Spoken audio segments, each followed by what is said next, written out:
আমার পেছনে যে মন্দিরটা দেখছো, এটা হলো আমাদের দেশের মন্দির। প্রায় অনেক বছর আগে আমার যবে থেকে জন্ম হয়েছে আমি তবে থেকে দেখে রেখেছি এই মন্দিরটা আছে। তো এই মন্দিরটা আজকে ভাঙা হবে, মনটা খুব খারাপ লাগছে, কিন্তু এদিক থেকে ভালো লাগছে। কারণ এই মন্দিরটা তৈরি হবে নতুন মন্দির, অনেক দিন থেকে হব হব করে আটকে ছিল কিন্তু হয়নি। সকাল সকাল হাঁটা, এক্সারসাইজ করা, মানে এত শরীরটা খারাপ লাগে না, আর শরীরটা চলেই না বলতে গেলে হবে, আর খুব কষ্ট হয় জানো তো।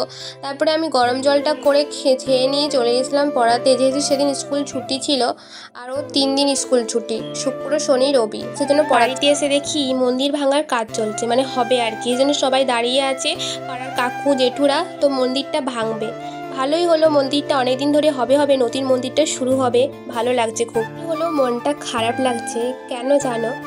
কারণ আমি একটা কথা বলি, আমরা ছোটোবেলা থেকে যত বড় হয়েছি এই মন্দিরটার ওপর খেলা করেছি, অনেক খেলেছি, মানে সবাই মিলে যখন সবাই থাকতো আমাদের পাড়ায়। বলতে গেলে এখন আর তেমন কেউ মেয়ে নেই, বলতে গেলে আমার বান্ধবীগুলোর সবার বিয়ে হয়ে গেছে, শুধু আমিই একমাত্র বাকি আছি।